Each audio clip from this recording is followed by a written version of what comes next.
Come on in. We are live right here on the barbershop. Welcome on in. It's your boy G Bush. We back at it with another episode. We gonna get to this thing today. I'm gonna throw this out here. We talk about everybody that got to prove something this year. We got to talk about everybody that got to work and earn stuff this year. We've been talking about this for a very long time. But are we making Kevin Stefanski and Andrew Berry work on what they need to be working on? Are we giving them a pass? Because it's starting to look like people is under some assumption that they don't got nothing to prove this year. And that's patently false. While we're looking at this roster, while we're looking at these players, while we're looking at these rookies, we need to be talking about what is these guys proving? Because we need to figure out if they are where they are supposed to be. And I'm going to show you some information. I had to bring back the receipts. I had to bring the receipts. You should be worried about your jobs and what you're doing and stop all this evaluating, because we need to evaluate, do we have the right people evaluating and making the right decisions for the Cleveland Browns? We'll come back and talk about it right here on this episode of The Barbershop.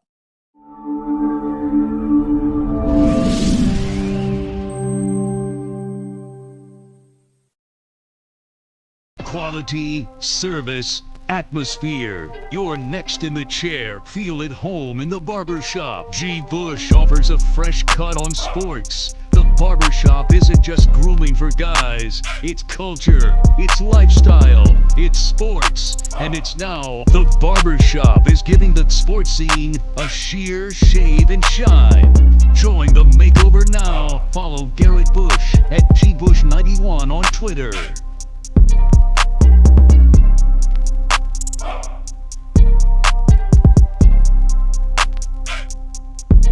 Welcome on into the barbershop. What a joyous day. What a joyous day it is. It's a little rainy here, but it's all right. G Bush is rocking with you. If you are on Twitter, we shout you out. Shout out to Twitter. If you're on Facebook, shout out to Facebook. Shout out to where you coming out from. If you're on the barbershop watching, we appreciate that. And if you're on the UCSS website, we appreciate that as well. We coming to you live from the palatial estates of the barbershop home. I'm G Bush, and we got a great show planned for you today. Listen, I just threw it out there earlier. Look, people always say, I love this. We come out swinging immediately. People always say, G Bush, I've been accused of race baiting. You talk about race too much. Well, listen, man. Hey, look, this should prove to you today that I'm an equal opportunity fella. Anybody can get it. And right now, I've been on Andrew Berry for a long period of time. I've been talking about his performance for a minute. I was the one who said Joe Woods, the former defensive coordinator, had to go for 2.5 years. They just happen to be brothers. I appreciate the brothers. I like to see black people and get an opportunity to do what they can as general managers and coaches at the highest levels, CEOs and all that good stuff. But at the end of the day, I'm married to the facts. And what I believe to see is that they have been given this mythical pass that people are quite upset with me about. Someone viral on the other day, somebody took a piece of what I said on UCSS, and I came out and said, listen, Kevin Stefanski ain't developed nobody. The thought process that the Cleveland Browns have some sort of omniscient ability to develop two quarterbacks at one time when they ain't developed one is wild thoughts to me. Shout out to Rihanna. It's crazy work. Like, so we'll talk about that a little bit too. We'll talk about that a little bit as well coming up. This thought process that, hey, the Cleveland Browns are going to be developing. I'm like, come on, bro. Who have you developed? Where's this development at? We'll dive into that coming up later. I had to be funny about this. So I forget who did this on Twitter. Somebody had a situation on Twitter where they was talking about the craziest speeding tickets in Cleveland history. So we got some from the Cavs, the Guardians, and the Browns. We'll talk about that a little bit. Says people, I'm still getting people that's just losing their mind. People just losing their undershirts, just losing their mind over these. They thought it was going to stick. I'm sorry. You guys thought that was going to stick, didn't you? You thought people was just going to come out and say, you know what? I've disavowed all Shador Sanders conversation. I've disavowed, you know what? I've come to think about it. Just think about it, G. Bush. We can't do this anymore. I understand it. I followed him his whole career and his life, and I was with him. I was with him until these two tickets that changed everything for me. I saw the light. I saw it. We have to have an intervention, and we have to decide. Sometimes as a man, you got to take a stand for what's right. And these two tickets to me have shaken me to my foundation. Yeah. Oh, that's why they don't like you like that, bro. You better stop doing that, bro. Listen, they don't like you doing that, man. Come on, man. We'll get into that too. Also, we brought back some crazy tweets. This is the thing that I like to do, man. When people say things, I like to give them their audience. Sometimes because it's kind of hard. They may be getting on Twitter. Some people say stuff against me, and I'll be like, listen, man. Now, you did all that work, and you didn't get no likes on that tweet. That means nobody was agreeing with you. So here's what I'm going to do. I'm going to give you some life. I'm going to come up with the crazy tweets. We'll talk about that and get to that too. So we got some tweets talking about Kevin Stefanski, got some tweets talking about some different things. And as always, before we start the show, I've always said this. I'm a guy in the industry. Y'all should like me, because the rest of these people they're not gonna entertain you. They're not gonna engage with you. They're gonna sit there, let them comments sit there and not say nothing back. People say, G. Bush, why you always talking to you? Why would you talk to them people? Why you even give them? I said, listen, I got time. I'm here on a Saturday. I ain't on no panel. I can talk my stuff and free and move around and just how I want to. We got time. Y'all should love me because I actually tell you, hey, if you got a problem with what I'm saying, put it in the chat. We can have a conversation. But the only thing I don't like is this, man. You wasting my energy if you're just going to say, oh, he's a clown. He doesn't know what he's talking about. Yes, I am a clown. I'm Big Circus. Put some respect on my name. Big Circus is what it is. So if you come up and you say, I need G. Bush is a clown, he don't know this, that, and the third, you got to give me a thesis statement, a point. Why don't you back up what you can say? When I come to you and present my arguments, I have receipts, don't I? When I audit people, I come with the receipts. You can't give me a formal count. At least formulate your own opinion, have something to support it. And anybody can have a solid conversation. But just don't say I'm a clown, because you're wasting everybody's time. At least get your money off. Get your money off. All right, here we go. Make sure my microphone's tight, ready to go. Let's start with this.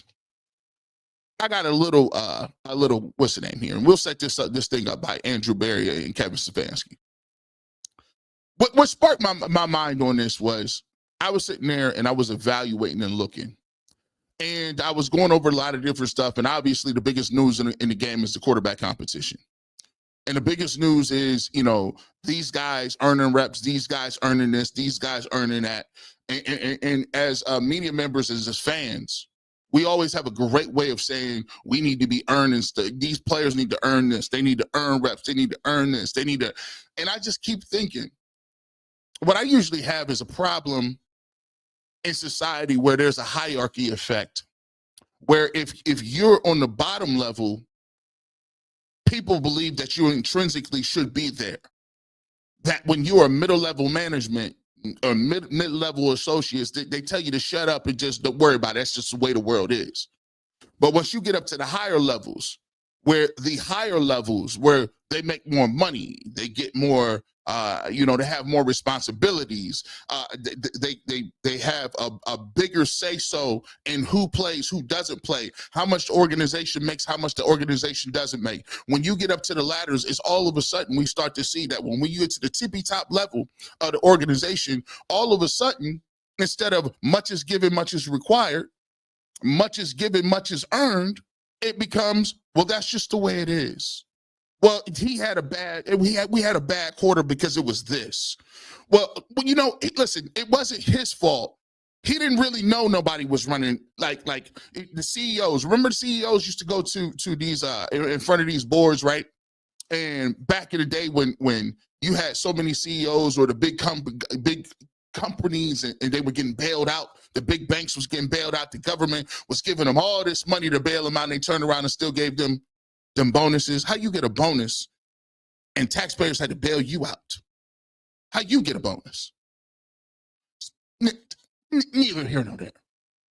But guess what? Remember they was going in and they was going in front of Congress, going in front of these committees. I had no idea we were being leveraged like this. I had no idea we were running a Ponzi scheme.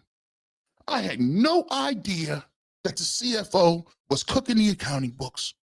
He's the CFO. Why would I know? Because you're the chief executive officer. You're supposed to know everything that's going on, right? But it seems to me that we have more responsibilities and we have more, we have more expectations for rookie quarterbacks. We have more expectations for third string guys or backups. But when we get to the top of the level, we don't have the gumption and to call out the things that can make or break a team. Because in reality of the situation, and I like to say, I'm a Browns fan. I've been watching and living this forever. The reality of the situation is the Cleveland Browns have not won a division championship, a division. Think about it. We're not talking about Super Bowl. We're not talking about AFC. We're not talking about championships. We're talking about the Cleveland Browns have not won a division title since 1989. If I could do the quick math, that's almost 40 years that you ain't won the division. And the league is set up for parity. The league is set up that every single year, they're going to give you some sort of hope. They're going to give you some sort of energy to say, my team has a shot this year. There's a team that goes from worst to first every single year. Look at the I just did this earlier. Look at the Washington Commanders. The Washington Commanders picked high last year in the draft. I believe number 2. They get Jaden Daniels, and all of a sudden they off and running. But people will tell you, oh, Jaden Daniels was special. Until I gave you the receipts and showed you how many draft analysts said that he wasn't good. How many draft people, how many people said, oh, no, he's not a generational type player. I showed you time after time. So they'll give them excuses. Well, what's the Browns' excuse? The game is set up for you to ball. The game is set up for you to do what you need to do. But we haven't.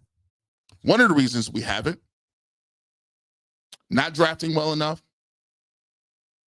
and now that free agency has come around, we've now had an opportunity to see what your free agents do as well. Andrew Berry. We were talking about this on UCSS and nasty work. Nasty work from you. The free agents ain't hitting. We already know what the draft picks are. We'll go back and talk about some of the draft picks, but let's take a look at these free agents here. This was on UCSS. Let me throw this up in here. Nasty work, bro. The nastiest work of all time. This is wild, man. I was just going back through them names. Andrew Sendejo. He was a meme in 2020. He was a meme. Get him out. He was a meme. These guys, think about this. We talk, look at this. Austin Hooper would catch 2-yard passes and fall down. Wide open trip, fall down. He forgot how to run. Adrian Claiborne, I don't think played 4 or 5 snaps. They paid Case Keenum $8 million, right? They paid him the highest money of all time. Highest paid backup quarterback in the league. And when Baker Mayfield needed to sit down for two games because his shoulder was falling off, they wouldn't put Case Keenum in the game and paid him $8 million. This is wild work. Jack Conklin missed a lot of years. Can we go to 2021? This is easy. We can just go right along. John Johnson, I thought he was the worst signing of all time until they got Juan Thornhill. Tack McKinley, no. Troy Hill, they got him and then traded him back where he came from in like a year. Malik Jackson, come on, man. Anthony Walker was the best move out of that move, but he was giving you 6 to 8 games and leadership in nice suits. That was it. 2022, let's keep it pushing. Jakeem Grant never played it down for us. Not one. He tore his ACL. Taven Bryant, they tried to start him at defensive tackle. I did one funny meme on the barbershop, and my mom said, you got to take that down. She said, you're ruthless.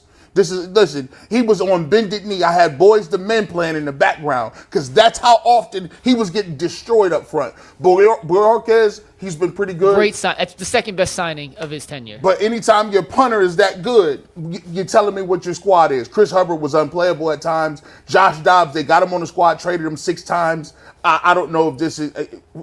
keep going. 2023. I told everybody here, we need to be... Listen, I'm going to take shame on me for this. This is on me. The fact that we was amping up Dalvin Tomlinson.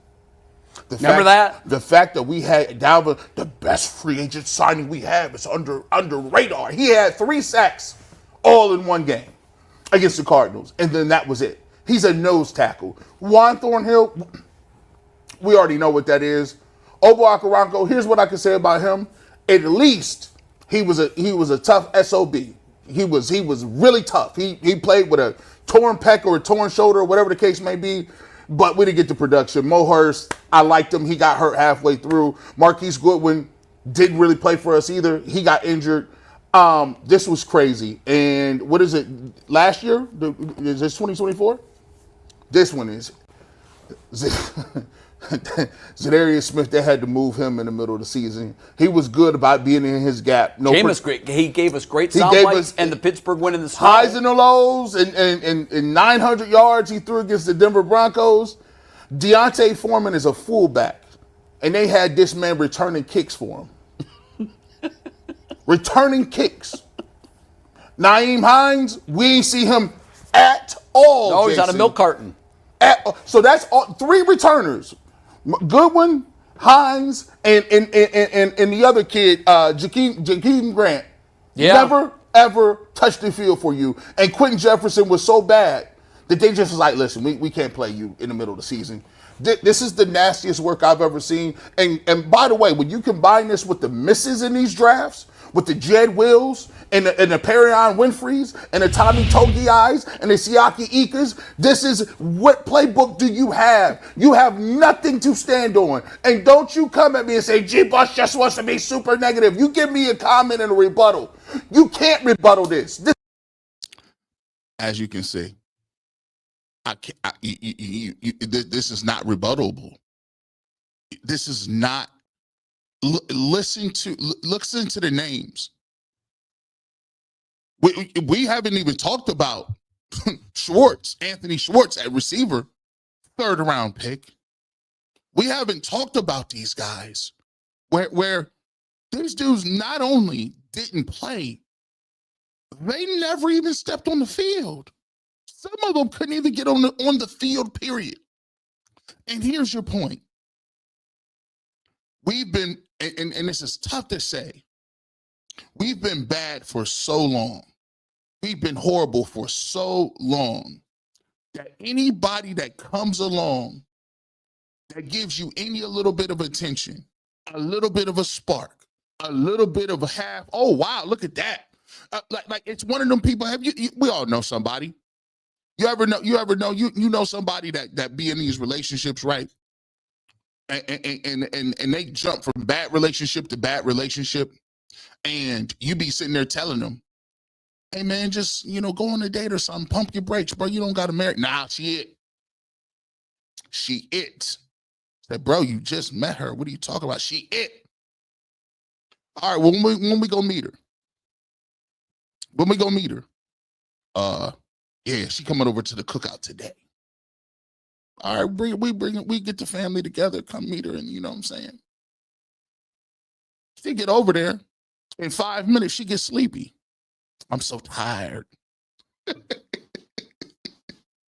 I'm giving away free game right here.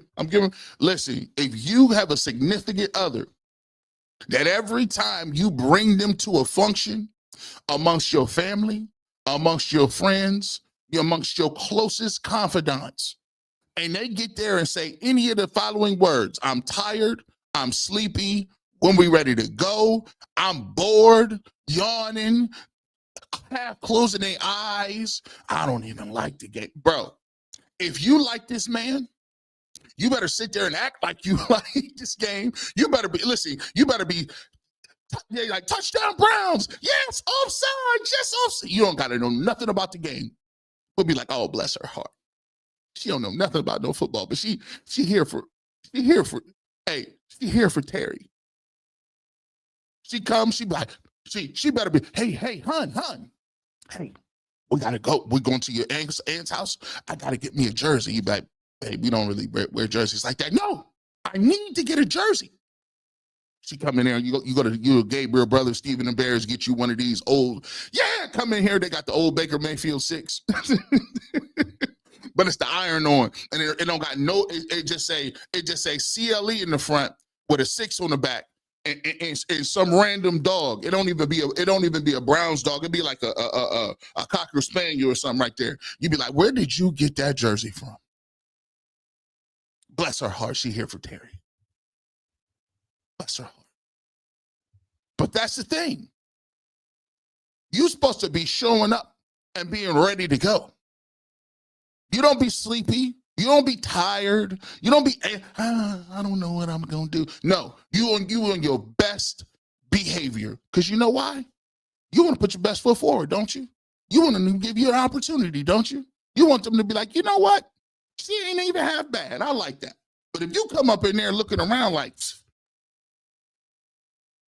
man, this is the first week. What's she going to be like in 6 months, a year? What are you talking about? She gonna get real comfortable on you then. Then she gonna be like, I ain't going to them events. I don't like the way they be looking at me anyway. Dudes do the same thing. Don't be mad. Dudes, man, I'm gonna just sit at the crib, man. Can you bring me a plate back to the crib? No! Stop bringing him a plate if he didn't show up to the functions. Now they mad at me. Now they mad at me. You're not getting a plate if you don't show up. It's Christmas. It's Thanksgiving. You can sit up there for an hour and I don't care what they tell you. And it's just like the Cleveland Browns. We've been so thirsty to get any sort of person that likes us, wants to date us, wants to be with us, wants to contract, that we will accept any sort of mediocre behavior because it's better than what we have. If that is the way you feel about life, it's better than what I had, you will never go anywhere in life. You got to always be willing to upgrade at any cost. That's if people ain't even getting it right. You got to be willing to say and speak on it and say, listen, this is not good enough. And you take a look at some of those names on that list. Those guys came here and gave you 0. Juan Thornhill came here and told you, I should be playing right now. What do you mean you should be playing right now? What do you mean you should be playing right now in the playoffs? You were on a team, sir, that went 3-14. We went 3-14. And you got the nerve to be running around and talking about I should be playing right now, talking about his old team, the Kansas City Chiefs. No, sir, the Kansas City Chiefs didn't sign you. They didn't want you back. You came here telling us that you was going to get it done. I like the energy, but you didn't. And for Andrew Berry and for all these other guys that we talk about consistently, and we talk about what they're done in their resumes and all the good stuff that they've done, the thing that I got the biggest problem with now is, as we sit here and talk about this quarterback competition and we talk about what it is that we're going through and how we're going to go about, first and foremost, I'm asking my question to you. What gives you the ability to say that you sitting here doing what you doing and you got a plan? You don't got no plan. You were here and you, the whole organization, let's keep it a buck. You used the best players that another regime drafted. Oh, don't go there. Don't go there, G. Bush. You're talking too much on a Saturday. Let's get down the list, bro. The best players that you've ever had for the Cleveland Browns were here before you got here. Am I lying? You didn't draft Nick Chubb. Baker Mayfield won a playoff game in Pittsburgh. Kevin Stefanski was at home with COVID. And you didn't draft him either. You didn't draft Denzel Ward. You didn't draft Joe Bitonio. What are we talking about? You didn't draft Myles Garrett. Your best players were from another regime. And guess what happened? Those players got systematically older, more beat up. And instead of you replenishing the cupboards, instead of you going out and making sure we good to go in certain areas, you operate as if you have no plan. I can respect a man that looks like they have a plan, or if they got some conviction in what they want to do. But somebody put in the chat, what is your plan? What is it? You see, what people glaze over the fact was, yeah, Myles Garrett called the Cleveland Browns out.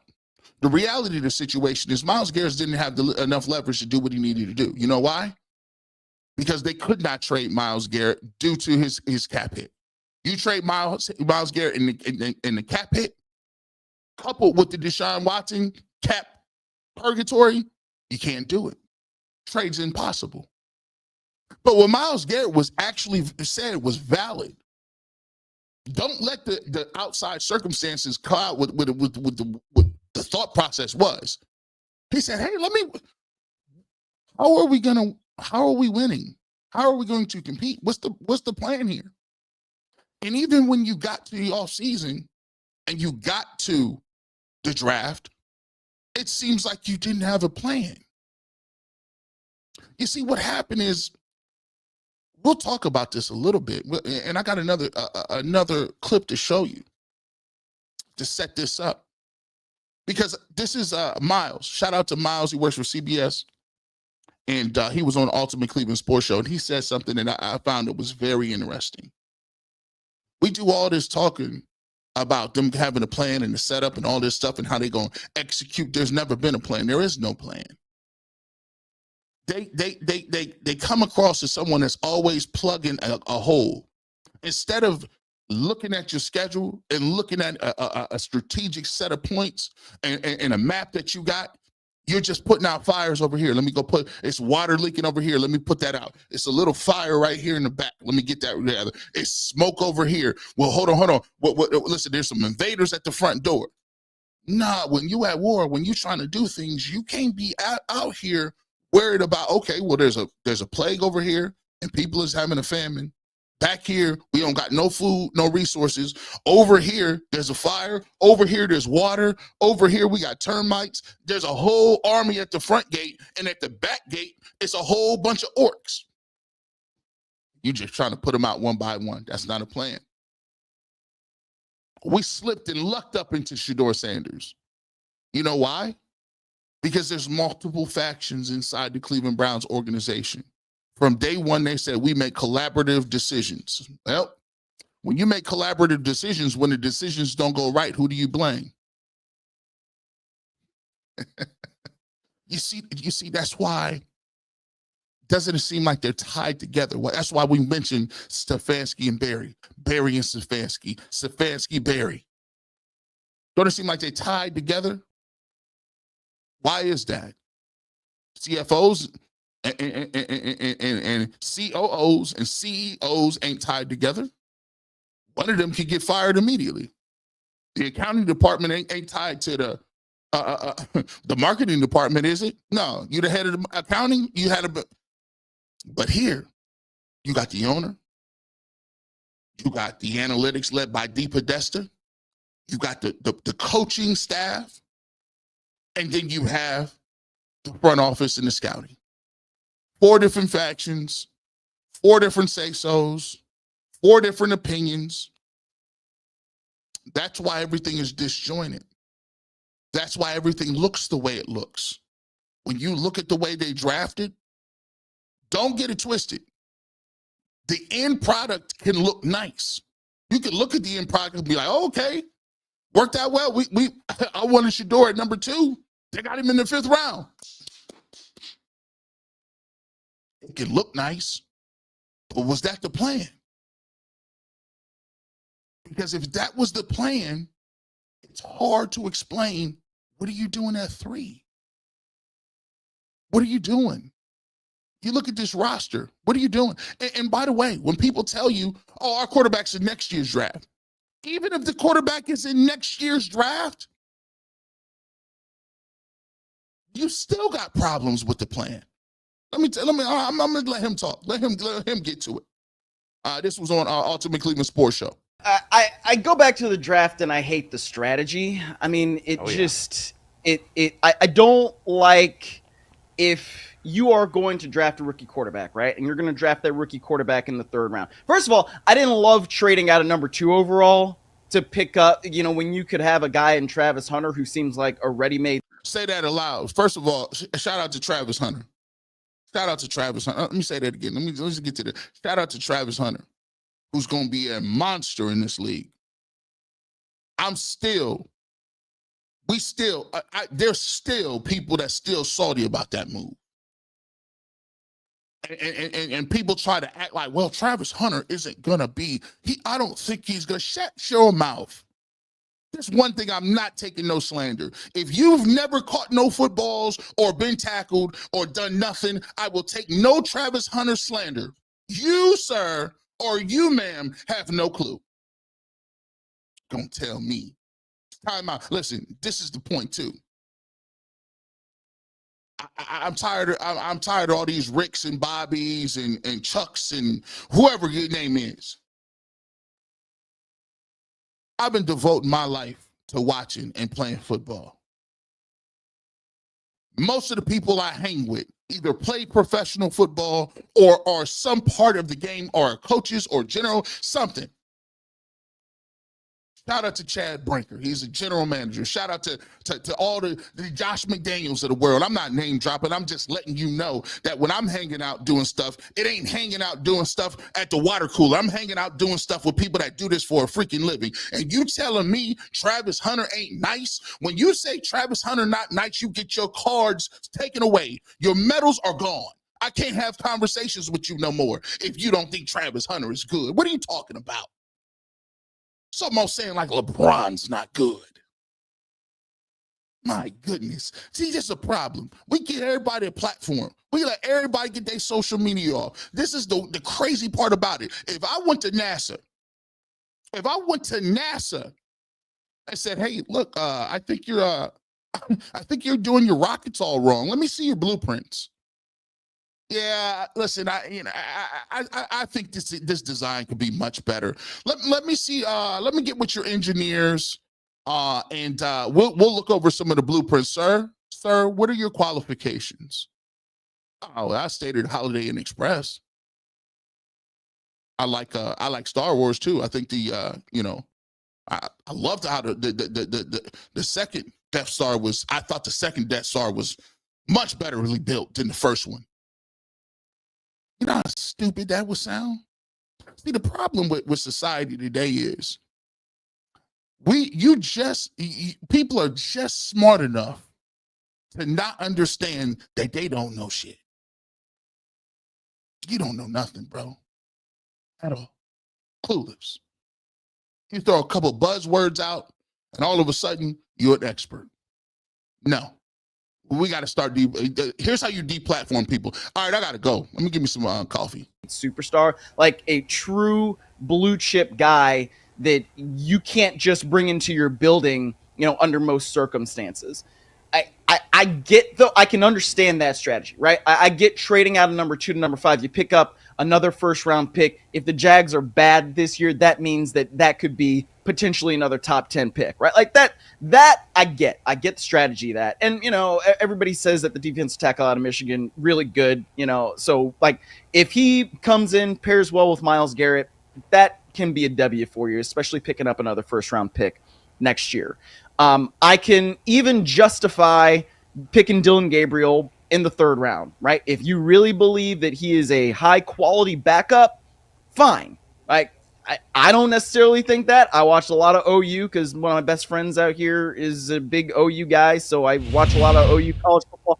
I don't necessarily see it. Watched enough Oregon last year to think like, yeah, he's got good talent, but when a guy is frankly that short. Like, it makes a difference. And when he's short and a lefty, that is like two things that are really working against you, I feel like. So if you think he can be a high quality backup in the third round, all right, fine. But then to come back and trade up for Shedeur Sanders when there's just not enough reps to go around to develop two guys that are that young, like, that's just, it's where I just am confused in the team construction, because you're telling me you would rather have this extra quarterback and you're basically taking a flyer on the QBs, and I get it because of the albatross that is Deshun Watson. But when you're constructing a team and you've got the holes that the Browns have, and you say to me basically, all right, well, we don't think this late round pick is somebody that can come in and be a rotational player on defense. He can't come in and, play special teams. We'd rather have this QB who is either going to somehow beat out these other guys that we have brought in, or we can develop, but also we've got another developmental QB. Like, that's where the strategy just boggles my mind, and I don't get it. He's right. He's right. Just remember, just because you end up with in the end, you ended up, it is okay, don't mean there wasn't no problem to think about it. And he brings up a very good point up. Think about this. Think about construction and the way you want to build something. Here's how you know there's multiple people involved in this process. And here's how you know all of them ain't on the same page. And here's how you know that it's disjointed. Because if you look at the way the draft will tell you what the Cleveland Browns organization is, right? The draft and the process will tell you, because you can't listen to what they say. We've known. See, they said Travis Hunter was a generational player. What did they do? Trade the pick. They went out. What kind of smoke screen is that? Think about this. This is how I know it's false. So you mean to tell me if you was going to have Shedeur Sanders as a 5th round pick, why would you don't go to Colorado and post up with him and Travis Hunter, and you're going to trade the pick for Travis Hunter, and then you're going to have Shedeur Sanders be a 5th round pick? You could have stayed at home for that. You could have been going out to scout the people that you really are going to take. Why would you waste your time doing that? So when you look at the quarterback situation and where we are today, again, 4 different quarterbacks, 4 different factions. That don't strike you different? I just gave you the 4 faction. Barry, Stefanski, D. Podesta, Haslam. I didn't give you the 4. Why do you think the 4? Why do you think the 4 is confusing everybody? Why do you think the 4 is throwing everybody off? Why do you think the 4 quarterbacks has the entire country baffled? Because the entire country knows what the protocol is. The entire country knows that you don't go into the offseason with 4 quarterbacks. Everybody knows that there is no such thing as a 4 quarterback competition. It's not. It has never been done. This is the first time. It's the first. Usually, it's a 1 or 2. But they contradict you in their moves. You go out and get Kenny Pickett. Okay. First and foremost, you traded DTR for Kenny Pickett. That should have told you what they thought about Kenny Pickett. You're a Super Bowl champion with a running quarterback. Jalen Hurts could get hurt anytime. They traded their backup quarterback on a Super Bowl winning team for DTR, who won 1 game in his career. 1 game. And guess who he won it against? Pittsburgh Steelers, and the starting quarterback was Kenny Pickett. You can't make it up, people. You can't make it up. Can't make this up. It was Kenny Pickett. DTR has statistically one of the worst careers of all time. And also, we talk about Kevin Stefanski. He did him no favors. Go back and look what he did to DTR. They're going through the season. Deshun Watson was supposed to play, then he wasn't playing. And this is verifiable. Kevin Stefanski goes to the rookie quarterback against the Baltimore Ravens taps him on the shoulder.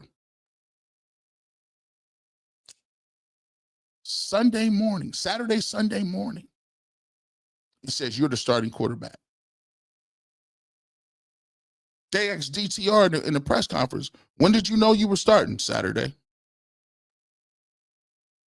And then they had the nerve to get mad at him for telling the truth.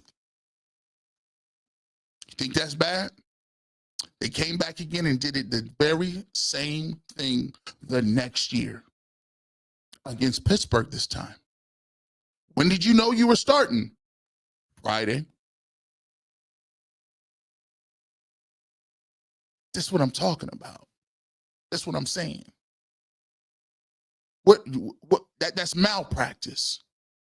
You don't put no young dude out there and don't prepare him to get ready to play against the Baltimore Ravens and the Pittsburgh Steelers, and you do it not once but twice.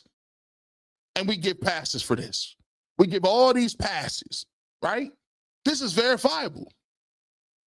It's verifiable. People get mad all the time. G. Bush, man, you shouldn't say that. You said that about so-and-so. Listen, this is verifiable. From people in the season last year was mad because Deshun Watson, they said they wasn't coaching him up on the film. They was getting after Jameis Winston. They was getting after all the other guys in a public setting, but they wouldn't say nothing to Deshun Watson. Everybody knows that when you in the game, we coach everybody in here. I don't care who you is. Everybody about to get this work. You do something wrong, everybody knows that as a former football player, I laugh and joke. We go to the sideline. I'm about to get chewed out in film work, bro. I totally went the wrong way on that play. And that play that they ran for 20 yards, I totally lost the team. Yeah. I thought I saw something inside. I'm going to get killed for that. You know what type of time it is. And let's be real about this too. And I want to debunk this really quickly. Let's throw this out here. I don't know why y'all think this is a talking point. If I believe that somebody is good, right? If I believe people always say, you thought Deshun Watson was going to be good, but he wasn't. I said, listen, my job is to give my opinion about what's going on the football field until the facts come out and I see what it is. My job is, I'm not the general manager. I'm not the owner. My job is not to pick the players. It's Andrew Berry's. So guess what? I can be wrong. I can be like, yeah, I thought Deshun Watson was going to be good. And by the way, so did every other general manager and every other team owner. That's why there was 7 teams offering crazy money and crazy picks to get Deshun Watson.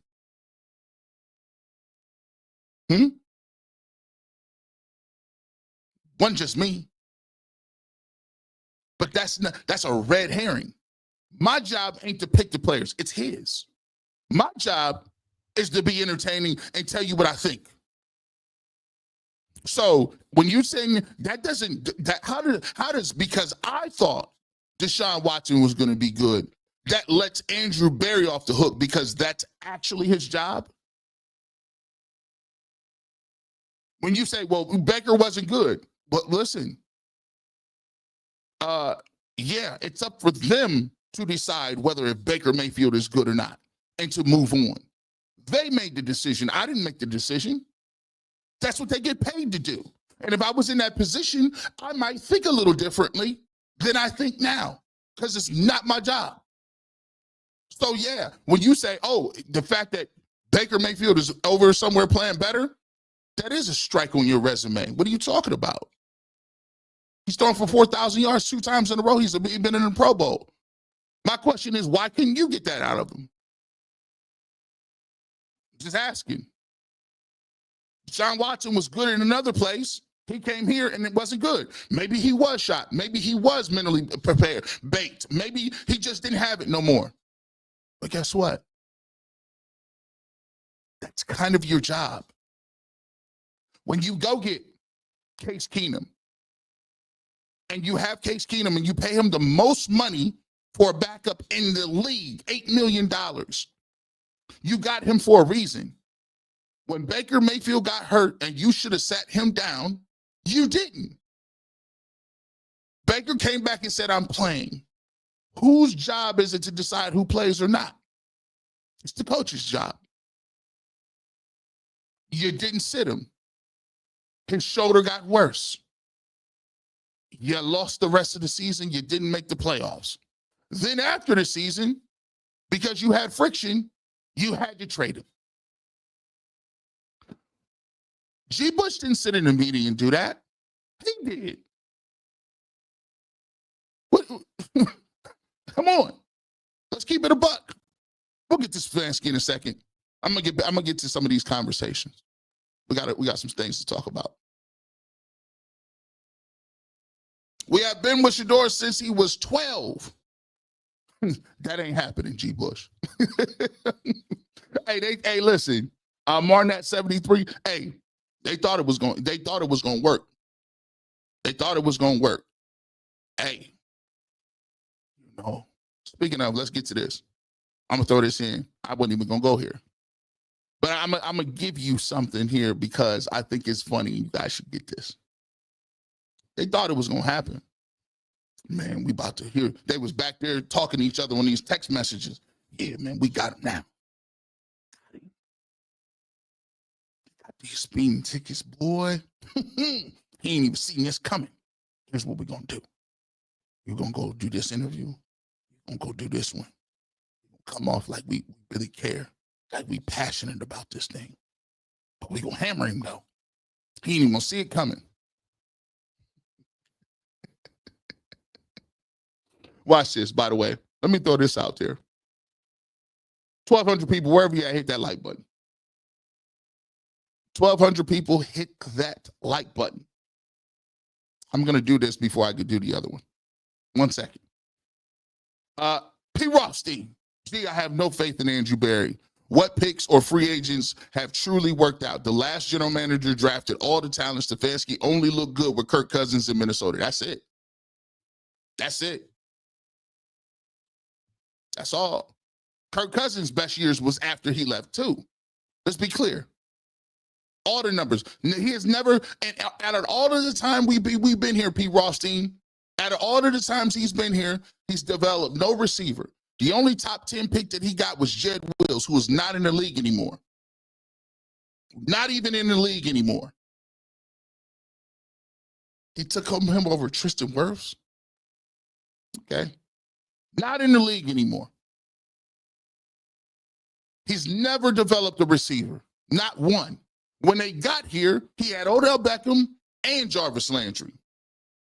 And Njoku. Where's the development of receivers? You haven't developed anybody. It was all the other dudes. And what are we talking about here? Greg Newsome is decent. He's decent, but that was a first-round pick. Would you say that Greg Newsome has hit as a first-round pick? If Martin Emerson was a third-round pick and came in and took Greg Newsome's minutes, he had to move to the slot. New member, man. At Stony QTT, we appreciate you over there, man. That's a sharp picture too, my brother. Baba Bo, keep preaching it. It all starts with ownership. I do wonder if Al Lerner lived 5 more years. Man, it was crazy because they dropped it to his son. His son didn't care nothing about this. His son was like, I'm done with this. Let me throw you this real quick. Oh, I forgot I got another angle I got coming up too. Coming up later in the show. The elephant in the room is this. These sources, these mythical sources that people be having, I'm going to tell you something they don't want you to hear. Hold on. We still got some time. We still got some time right here on the barbershop, and I want to let everybody know. I appreciate y'all. The first snip of my brand new show with my 2 brothers, Bryson and Trent, is coming out today. It's at 12 o'clock. 12 o'clock is called Top 5. We are going to be doing, right now on Top 5, we're going to be going over the top 5 sitcoms of all time. Now, this is the list of everyone. So when you check it out, Make sure you do that. I'll put a link in the description. 12 o'clock. Make sure you guys go check that out. Subscribe to the channel. It's the first episode. I'll have 3 episodes this week. Part 1, part 2, part 3. And then next week, you'll have the whole entire episode to watch. I appreciate you guys. I'll mention that as well so you guys can get that. Let's start with this, though. Somebody said this. So somebody put this together on Twitter, and I could not help but laugh. Obviously, speeding is something that could be dangerous. We already talked about it. We already put the disclaimer out here. But speeding is something that all people do, whether you're going 1 mile over or 10 mile over or whatever the case may be. But I always thought this was funny. Look at this. This is just for the Cleveland Browns. Now, if you just new to the game, you would have acted like didn't nobody in their mama ever speed nowhere. That nobody, no one does that. Well, Chris Jennings, I don't know who he is. He was on the team for like 3 days, and the team was terrible back then too. I think they won 4 games he was playing. Chris Jennings was going 147. 147? This dude, like, he was trying to, like, that's like Captain Kirk. That's Mach 2. That's warp drive 3 1/4. Chris Jennings was going 147. Myles Garrett was going 120. Myles Garrett looked like he might have been in a small aircraft. He had a small 120. Shador was going 101. But Jed Wills and Hollywood Higgins was drag racing. Where do you find, come on, this was actually, where do you find the room to straight up drag race, bro? And with a name like Hollywood Higgins, bro, this is something off a TV script. This is something off the Disney cars, Pixar cars. What's his name? That little red car? Somebody let me know what that red car's name is. He was facing Hollywood Higgins and Jed Wills. This sound crazy. Hey, but they went team by team, though. Team by team. Let's get to the Cavs. Oh, wow. Cavs. Legal car trouble. LeBron was going 101. Now, this is kind of crazy. J.J. Hickson was going 61 in the 25. 61 in the 25 is wild work, bro. Think about this. The only 25 miles an hour I can think of is by a school, a hospital, a church, a monastery, a nursing home. Bro, like you literally, it's by places where people are either feeble, their soul is about to be lifted from them, or they are minors and cannot protect themselves. He was moving at 61 miles an hour. J.R. Smith, excessive speeding. I don't know what he must have couldn't find the real statistics, but he was like, listen, it's J.R. Smith. He called a timeout when we was winning. He probably was going real fast. And here's the crazy part. He had to get with the what's the names too. He gave it to him. He gave it to him as well. Cleveland Guardians. They got some boys up here too that been moving with the cars. Milton Bradley fled after speeding. So he was going so fast, cops pulled him over. He said, nah, I got to go. I won't be sticking around for this traffic citation. Albert Bale, this dude, trick-or-treaters came to his crib, knocked on the door. I think they was egging his house. Somebody, was that the one that they egged Albert's house? He got into his car and pursued the kids. Like, I'm going to get y'all. And was cited for reckless driving, pursuing minors. You see, this is what I'm talking about. When you bring these things up, it make people look foolish, don't it? Don't it just take all the sting away from it? And you really realize, man, you was really trying to virtual signal. You really was trying to get that off, weren't you? But when you watch this stuff and you look at it, you're like, you never cared about that. Jason Kipnis was told by the cop to focus on hitting 100 and not hitting 100 miles an hour. Whoever put this up, I wish I could give you credit. Listen, man, this was brilliant. Thank you so much. I appreciate you, because what it does, it just puts things in perspective a little bit. When you show the receipts and you say, come on, fellas, I want to see what you was writing back then. A lot of y'all been in the Cleveland media for 40, 50, 60, 70 years, 90 years y'all been here. I want to see what you wrote on that. Y'all had some columns on that back in the day? I need to know. Just asking. Smitty! That's a sharp. I like that, Smitty. I like that sharp picture right there, my bro. Man, we should have never let John Dorsey go. I'm confused why they did. Best players we got. Best players we ever had. I'm confused, bro. We was cooking. We was cooking. Come on, man. My plan, I recently upgraded my living arrangement. Last year, I became a published author with 3 books, Shadow Force and Blockade series. I appreciate you. Man, make sure y'all go check that out, man. Show us a link or something, but put your link out there, man. Yoshi Dochi 2006. We respect entrepreneurs. We respect people out there doing something. I've always wanted to write a book. I just don't know how that works. I'm like, bro, I got to sit down for a long time to do it. Can I have somebody ghostwrite that, or I just talk? I just talk and they just translate my words into something. Let me know if that's a possibility. But shout out to you. That's a big accomplishment.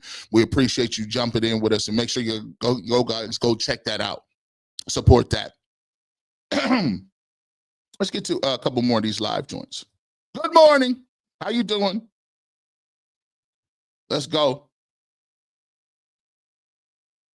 This is why G can't have nice things. We won't toe the line. Yeah, that is right. That's a thing.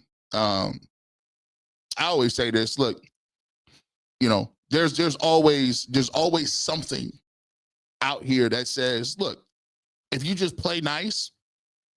Somebody compared me to Stephen A. Smith. I said, man, I can't be Stephen A. I tell the truth too much. Like, there's no, maybe because you feel like I'm, Stephen A. One thing I will give to Stephen A. Smith, and you cannot knock this, is I'm a big believer in people doing their thing and working hard. Like, people will say the Kardashians don't have no talent, right? I disagree. Their talent is work ethic. Like, hustling is a talent.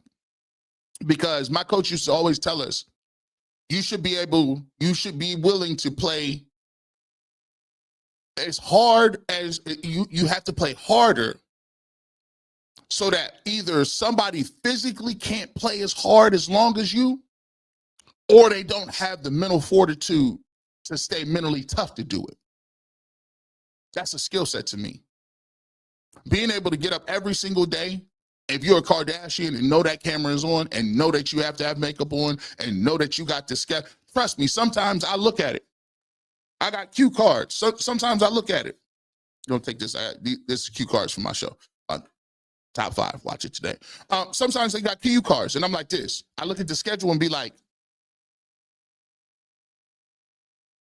I got all this to do. I got an interview at 2. I just got off the set. I got to do a podcast. I got to upload this. I'm going to go over here to talk to somebody about some clothing. I got to, you look at your schedule and it's hard every single day because you just want to go to sleep. You don't be wanting to do all that. You be like, I'm done with that. I'm about to be cool. Getting up and just going down through and making sure you have that consistent work ethic to say, I'm going to make it to everything on my list. And I figured out what that was about school. And it's a little roundabout thing, but we'll get back to it. Trust me. I didn't go to college. I didn't go to class a lot. To be truthful, I thank God every single day. I don't know how I graduated and double majored.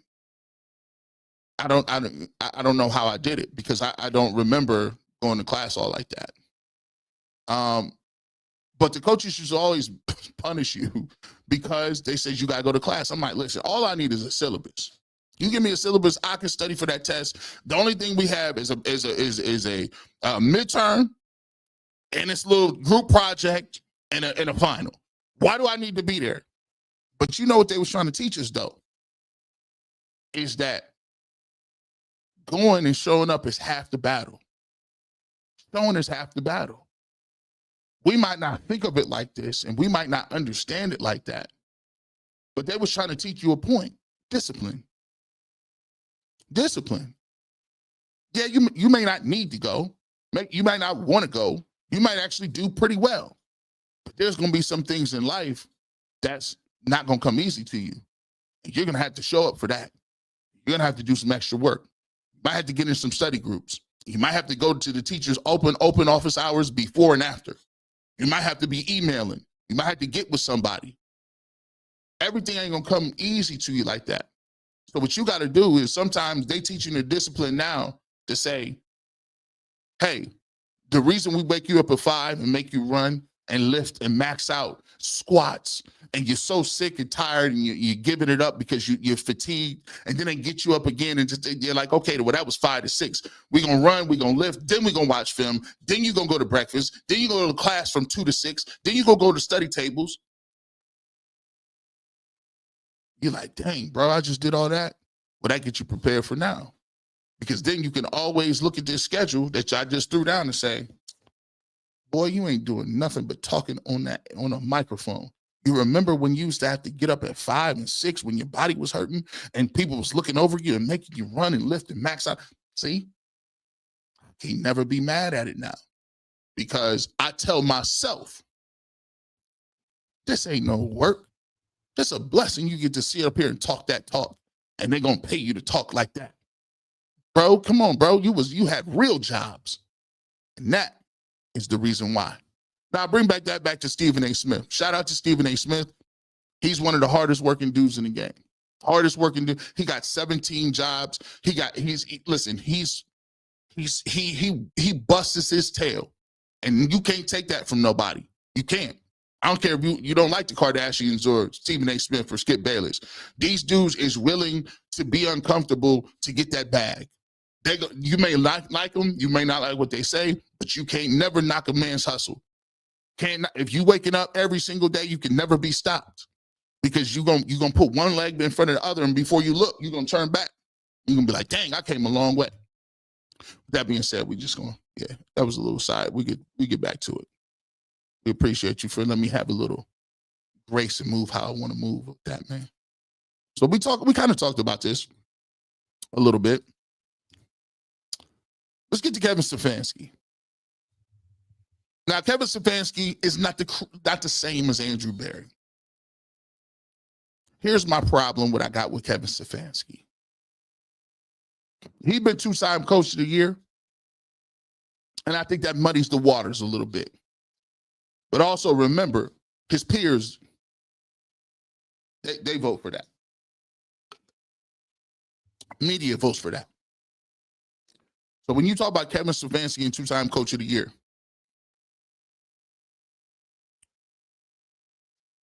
you look at his status as a quarterback guru. And this is my point. We are amidst of a quarterback battle right now. We are amidst in a quarterback battle. And I'm not sure if Kevin Stefanski has the skill sets to determine what a superstar quarterback looks like. Let me give you this. Bear with me here. The Cleveland Browns, when we talk about the plan and how the plan is all over the place, you draft Dillon Gabriel in the 3rd round. All prognosticators said that was a reach. Dillon Gabriel was not going before the 5th or 6th round. At all. It was not being mentioned. So you take him there and you wonder, okay, if you're going to take somebody in the 3rd round, what skill set am I looking for? Does he have a rocket arm? No. He's played in, people talk about he's played in 3 different systems. That's great. Everybody playing in 3 different systems now. That's awesome. But at the same time, I can look at that and say, you know what? That don't say much. My thing is this: if you're a quarterback, why you jumping squad so many times? You playing with great teams. Why can't you went from UCF to Oklahoma to Oregon? Y'all still didn't win nothing. I could look at it as a totally different way. No, I'm not doing that, but I'm just saying, I'm playing devil's advocate. Don't make it like I said he's garbage, right? But the problem is this. Obviously, one of the factions picked him in the 3rd round. One of the other factions said, I don't want Travis Hunter. You know why? Because their eye is already on next year. Man, let me cook. Let me cook. I've been working on this theory. Let me cook. Hit the like button. So you come into this draft, and I'm going to tell you which faction did what.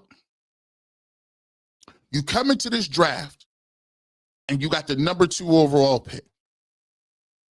The number 2 overall pick can be Shedeur Sanders or Travis Hunter or a defensive end, right? Abdul Carter. You don't take Abdul Carter, right?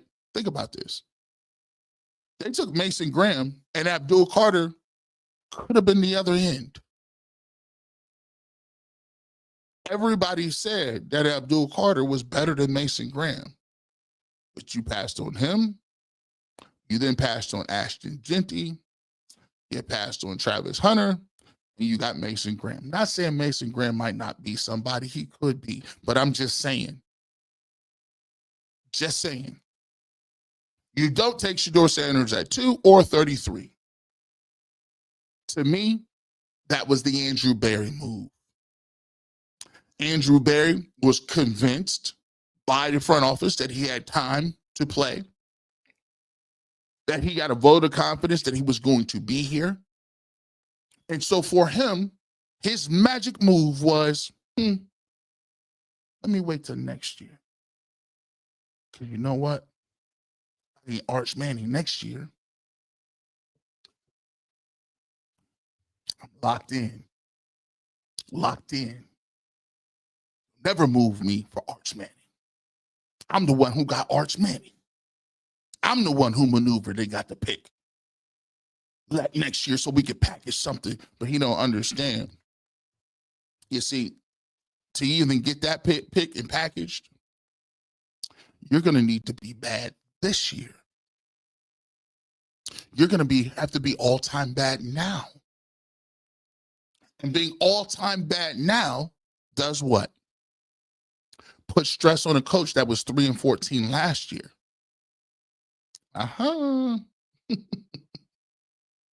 Put stress on a coach that was 3-14. Now you get to Kevin Stefanski. Oh, well, that's the move you picking? Well, that's the move I'm picking. I need me somebody who can play right now. Get all this stuff. I need somebody to play right now. Here's what we're going to do. Why did you get Flacco early in the process, later in the process? Because the tank was coming. It was already spread around. Why you think listen, I tell you all the time, it's not about this year. I didn't say it. Just go look. It's not about this year. It's about the dome. It's about who you got going into the dome. That sounds crazy. And that's pause-worthy too. Pause. But guess what? Stefanski says, oh no, I see what the writing on the wall is with this one. I'm going to get me somebody I think is smart, that can learn what I can learn, whatever the case may be. And I'm going to get him in the 3rd round. I'm going to take Dillon Gabriel. Because guess what? You take Dillon Gabriel and you mess around and try to start him. Guess what? If he plays decent, now that's on your resume. Look what I did with Dillon Gabriel. Nobody thought I could do nothing with Dillon Gabriel. Dillon Gabriel wasn't on nobody's radar. Guess what? I'm going to take him and I can make him into something. Then they'll never get rid of me. Because guess what? I got Dillon Gabriel. I make Dillon Gabriel look great. See, I'm a coach that could do something. He wants somebody, see, what he learned was, he wants somebody with a certain personality, skill set. He did not get along with Baker Mayfield. That's verifiable. Verifiable. Baker told him he was playing, and I'm not sitting down, and he kind of had to do it. He did not do good with Jameis Winston. As a matter of fact, when Jameis Winston became the quarterback, he gave up play calling. I'm done with this. Let Dorsey run it. Jameis Winston comes back to him and says, hey, I thought I came here as a free agent for you to call plays. What's going on? Some would argue he didn't want to be attached to that record. Deshun Watson is done. I'm done. You know why? Because then you can't really say, because guess what? Deshun Watson played half the year, maybe less than half the year. He still had 7, 8, 10 games to go, and his name was going to be attached to that record as the offensive coordinator. That is the reason he gave up play calling. Because it's easier to say, oh, after the season's over, oh, Dorsey was terrible, which he was. But he's detaching himself from that move. That wasn't slick. I'm cooking. I'm telling you, I'm cooking. Yeah, I'm going to give up play calling. Why? We know why. You didn't get along with Deshun Watson. Because obviously you didn't have the confidence level to call him out during meetings. Come on, man. So now, when you get a quarterback, I need somebody specifically, it got to fit the mold. Dillon Gabriel ain't going to talk back. Dillon Gabriel ain't going to be no superstar quarterback. Dillon Gabriel's going to go out there, do his job, and be cool. You know why? They drafted you in the 3rd round. You was not going past the 3rd round. You was not going higher than you were surprised when your name was called. And now they have to go back and justify why it is they took him in the 3rd round. Well, he destroyed his pre-draft process. What does that mean? What does that really mean? When they say what does that mean? When he answer questions good? Can he throw the football? What are you saying? What is this pre-draft process? What is it? You telling me that we'll get to that later. So I think Kevin Stefanski picked Dillon Gabriel. There you go. So now, guess what? You're at a standstill, so to speak, right?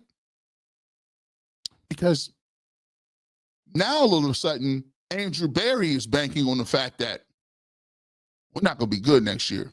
I'm trading these picks, and I'm going to get me Archman. That's my move. Kevin Stefanski is like, get that. I'm going to get my own quarterback and show that what I could do with a quarterback. Because guess what? He knows he has to do something. You got all the ammunition. You had 2 second-round picks. You had a first-round pick. You got ammunition. These are your quarterbacks. You picked them. And then the analytics department stepped in and said, well, that's what y'all want to do. We're going to make the signing of Kenny Pickett. Kenny Pickett? For what? Our advanced analytics tell us that there's something to be had there for him. And we're prisoner in the moment because Sam Darnold actually looked like he was good last year. We're going to try to see if we can do the same thing. That's why can't nobody tell you why they like Kenny Pickett. Have you, again, make them say it. Don't let them off the hook. Make them spell it out. Why do you think he's automatically the starting quarterback? Say it, please. Give me a skill set. Is he fast? Is he mobile? No. Is his arm crazy? No. Is he efficient with the football? No. Does he have a good win-loss record? No. Is he some sort of guy that galvanizes the locker room? Like, no.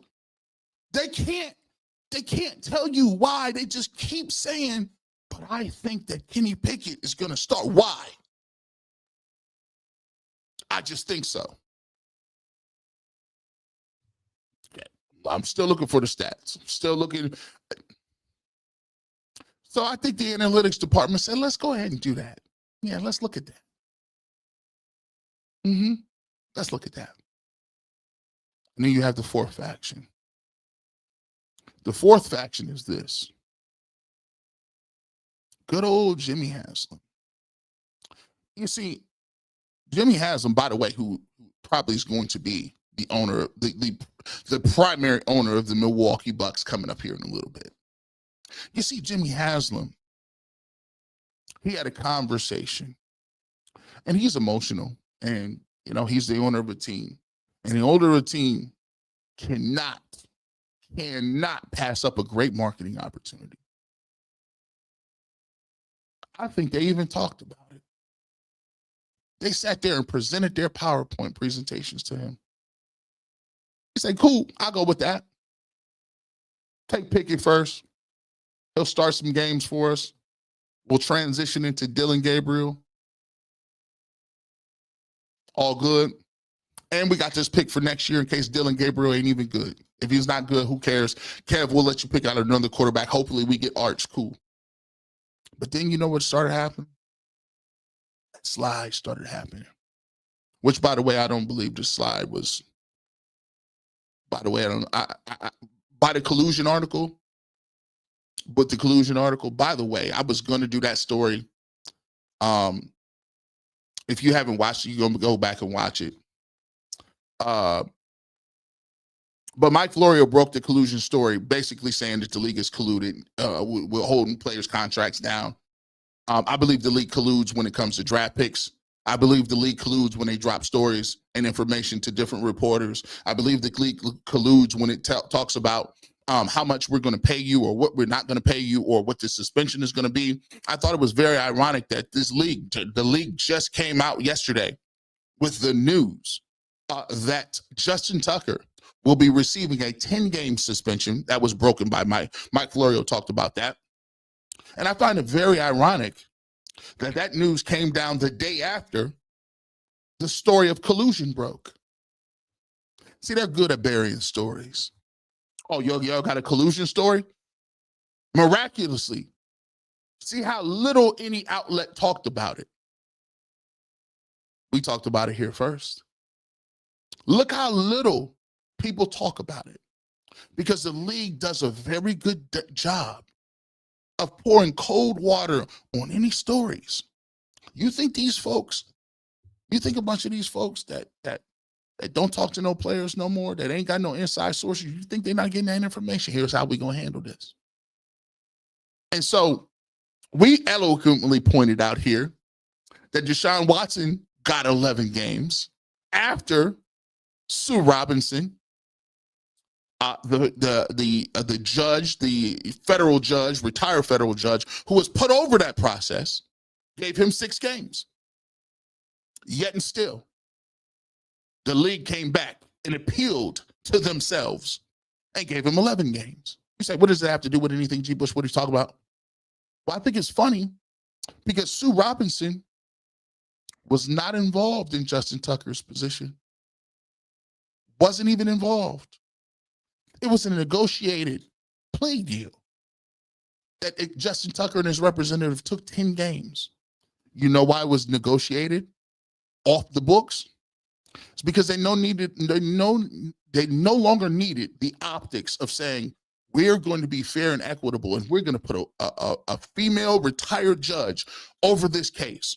So whatever comes down should be fair, equitable, and we should have no harm, no foul.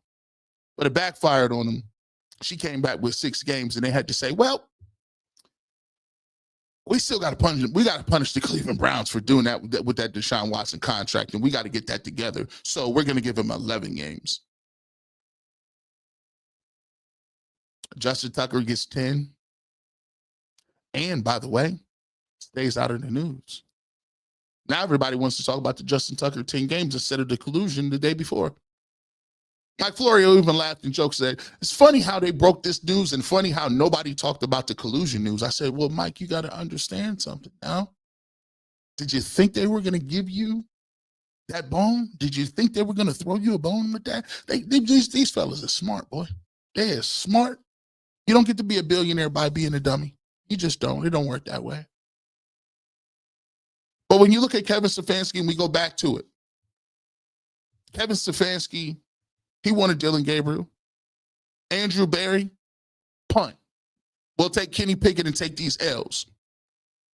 Analytics department, they're like, well, you know, we could probably go with Pickett, but we like Flacco a little bit. Flacco runs the play action.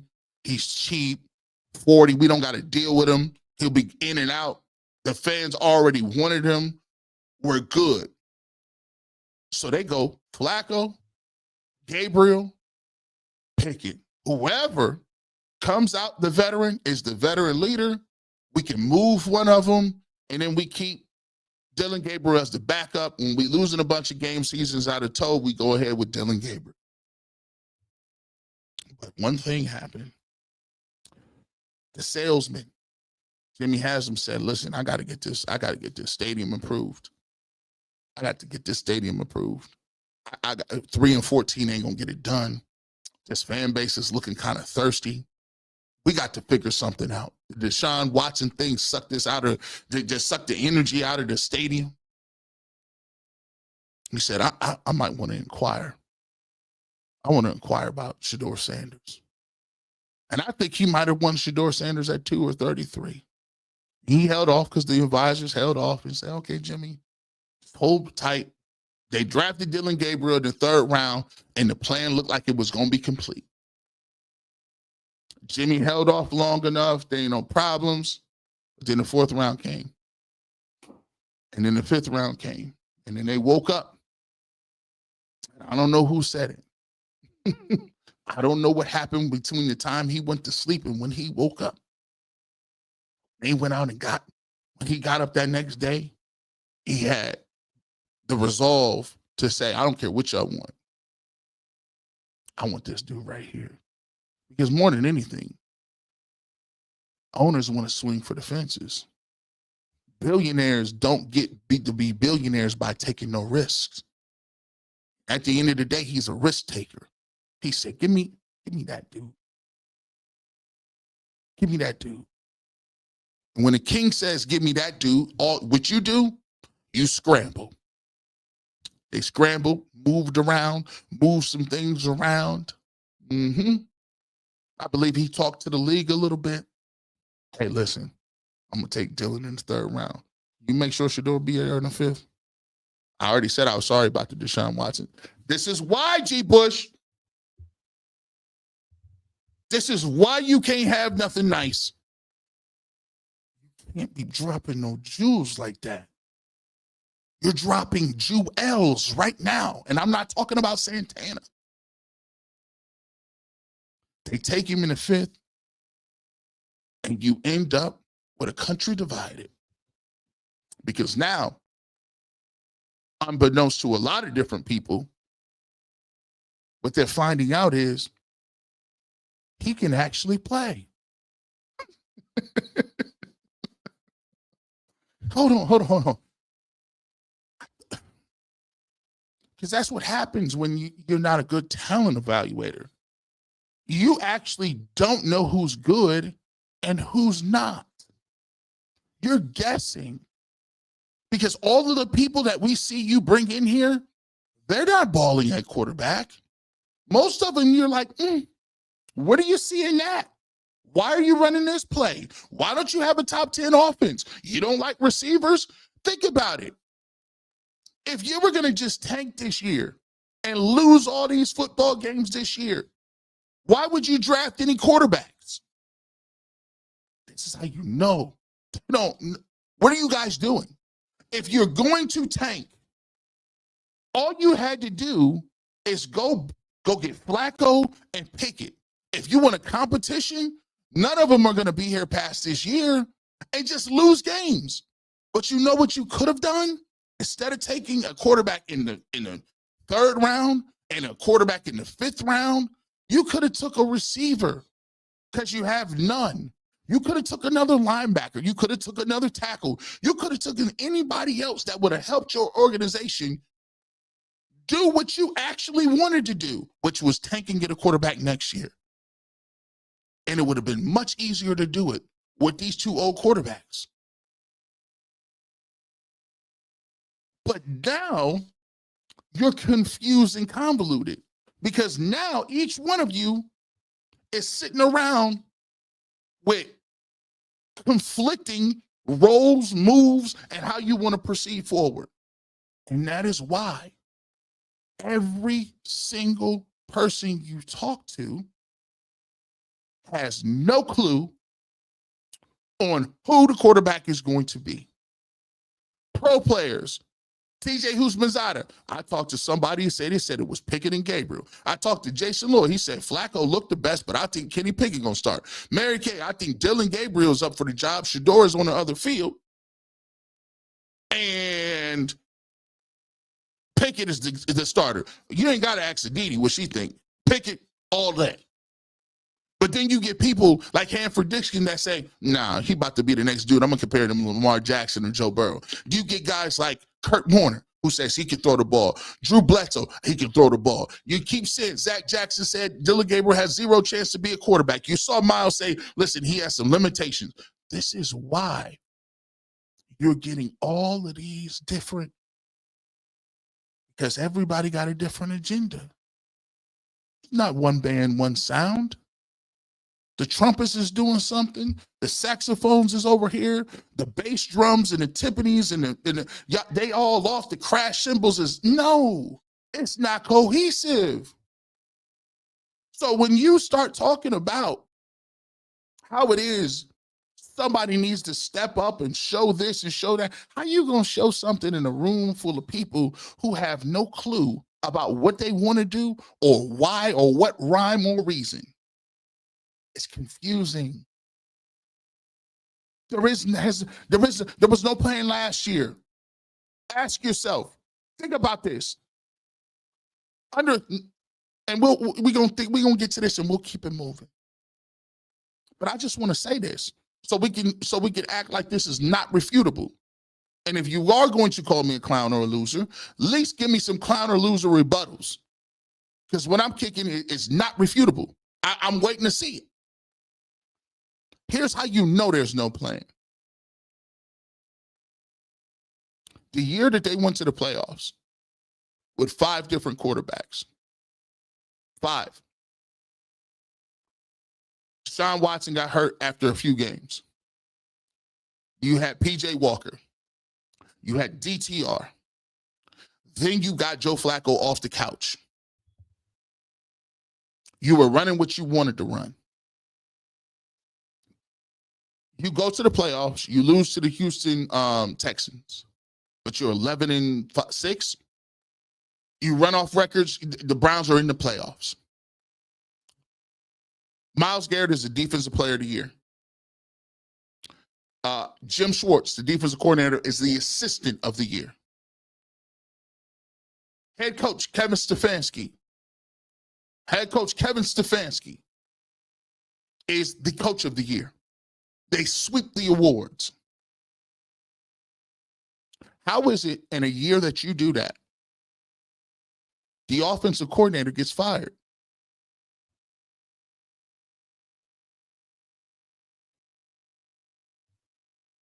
The tight ends coach gets fired.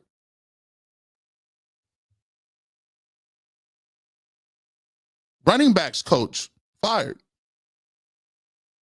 What? It's contradictory. How can the person who is in charge of the offense, the offensive coordinator, who helped create every game plan, who helped execute game plans, and was the quarterback coach for all 5 of the guys who you rotated in, but he gets fired. Kevin Stefanski then wins Coach of the Year because of why? He had 5 quarterbacks and they went to the playoffs still. So how can that be a fireable offense, but at the same time you can win the Coach of the Year?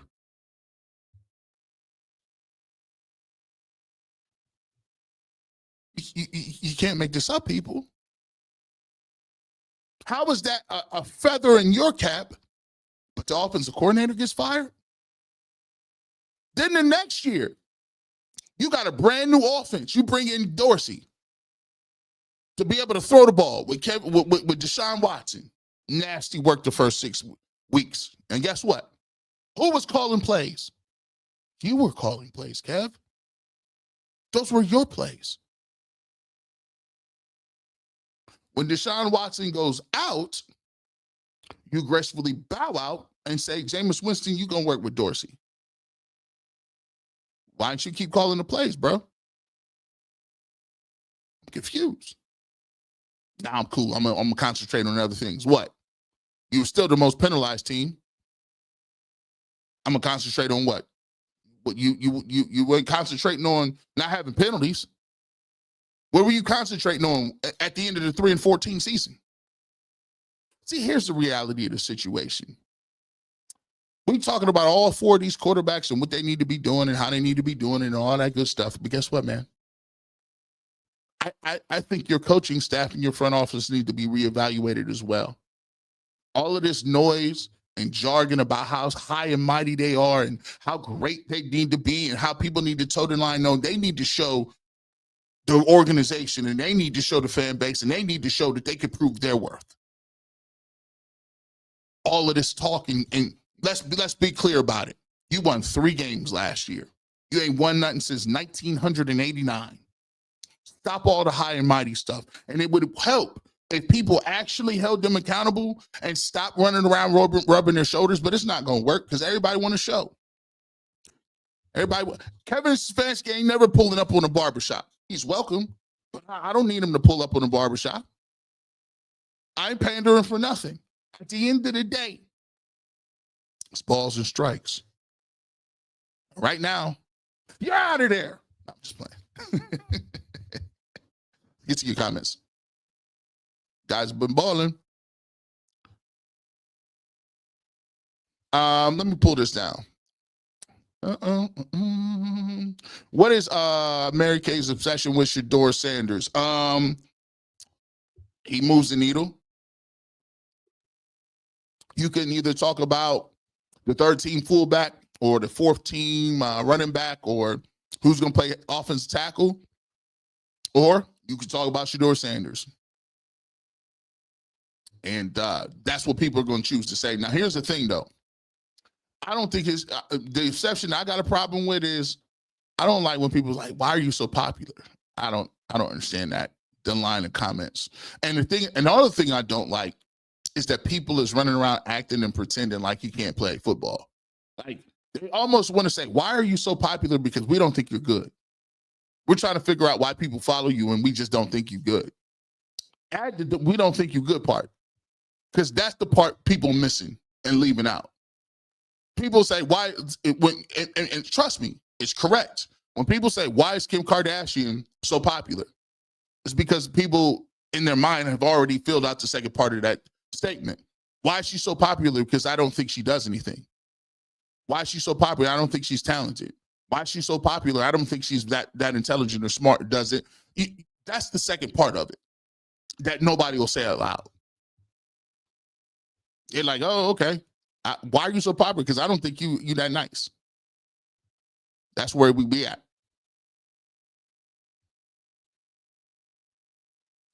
It won't let me post a link. Joseph Potter on Amazon. Advice G, write your story, do it yourself, share your knowledge and passion, faith in you. Shout out to you as well out there. Check out Joseph Potter on Amazon. Make sure y'all go check that out. I don't know why we can't post a link or whatever. Maybe it's we'll see if we can figure that out. Maybe it's the way the stream is set up. We appreciate you as well. Joseph Potter on Amazon. Make sure you guys go out there and check that. G. Bush, don't miss. That's why I messes with the barbershop. G. Bush is trying to get the Browns a new front office. Hey, man, I want either or. They're going to have to step it up. They're going to step their game up. They have to do something. Step that game up. I'm telling you. Barry is horrible. Schwartz and Ika, worst draft picks in history. Both belong on the field. Both didn't belong on the field, and they were third-round picks. Add Gabriel to unplayable list. Barry is too arrogant to be a GM. You know, I think, let me see what we got down here. New here. Love your show and how you articulate things. Cecily Sutton, I appreciate you so much. We appreciate you jumping in and tapping in with the show. We definitely do. She won the NFL award and she hasn't stopped talking about him since. And she admit to being in the collusion meeting. They still doing it. I did catch that, by the way. She was at the meetings, by the way. The collusion game, and you know why I love it, and I'm so happy. I'm not happy people getting colluded against. It's because sometimes when you say something, always remember this. Sometimes you're not going to be vindicated for some years. Sometimes you're not going to be vindicated. You're not going to be proven right for years. And character is what you do and how you stand for them years when people is looking at you like this. It was a lot of people a couple of years ago that was looking at me like some conspiracy theorist or some dude or not like, you know, when I was the first dude, you still see people who say it. You still people who say it. I said, yo, they don't like to take. I said, listen, how you gonna tell somebody they can't kneel for something peacefully? You done lost your mind. Now, hindsight is 2020. You can't tell people to shut up and dribble no more. I said, listen, unequivocally, if you tell me to shut up and dribble, that is almost like calling me outside of my name. That's how seriously I take it. That I take it as you better shuck and jive and tap dance for us, and that's all we want to hear from you. Don't you tell me about your life, your personality, your struggle, whatever you're going through. You shut up and entertain me. Boy. So you're not going to get that all the time.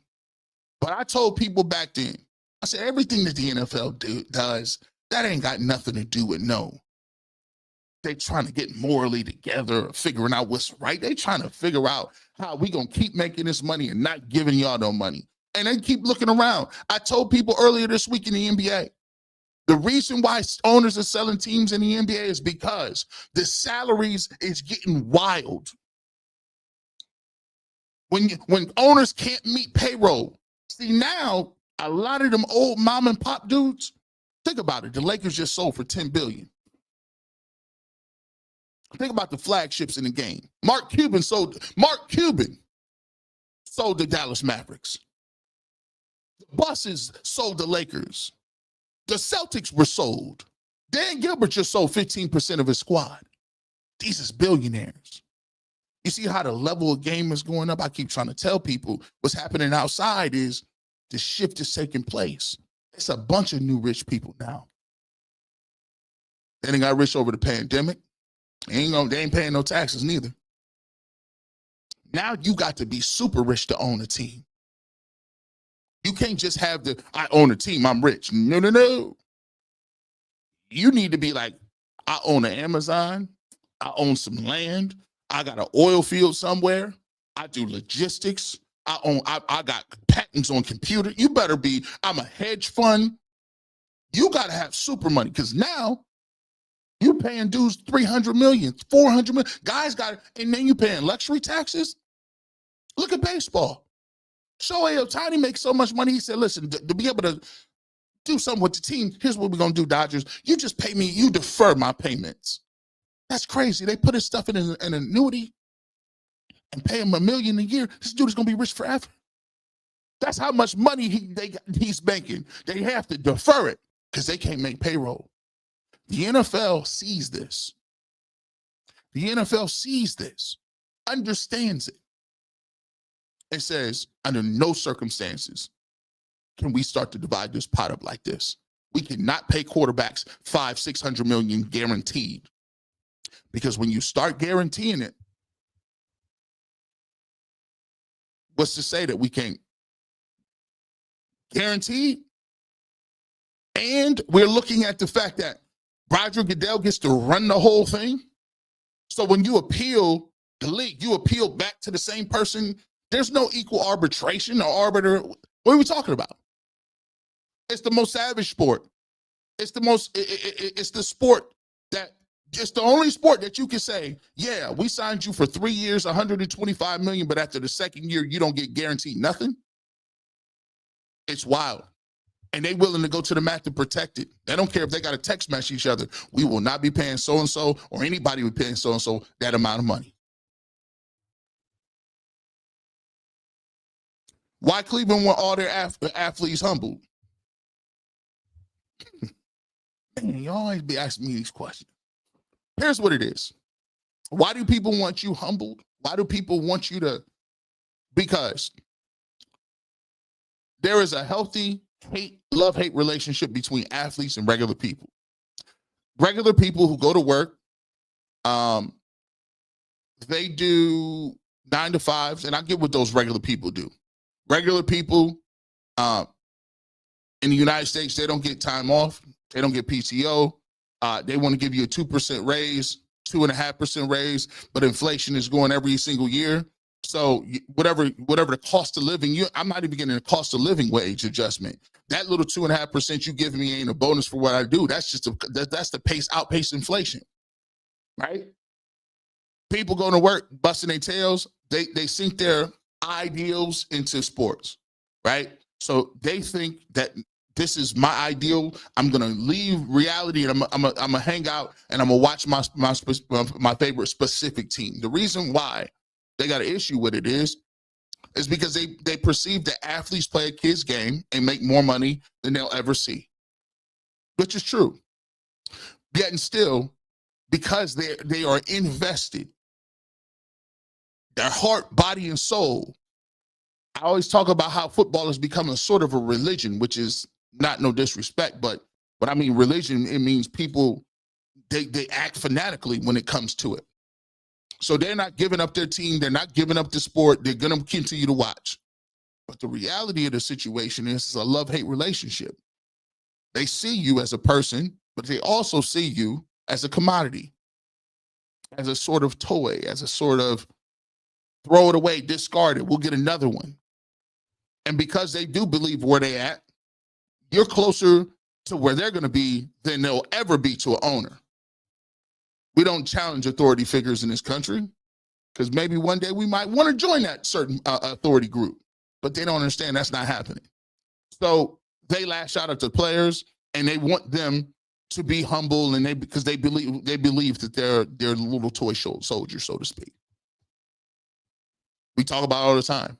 It's why people can boo people when they get hurt or cheer when they get hurt. And it happens for multiple people. Happened to Deshun Watson, happened to Jed Wills, happened to Tim Couch. I can keep giving you time and time why people will joyfully cheer when people get hurt. It's because they see you as entertainment. The gladiator arena. We've been doing this since the beginning of time.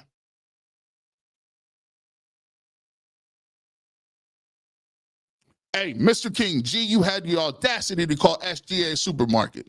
Yeah, man, you gotta call him Big SGA now. Because, and they up next.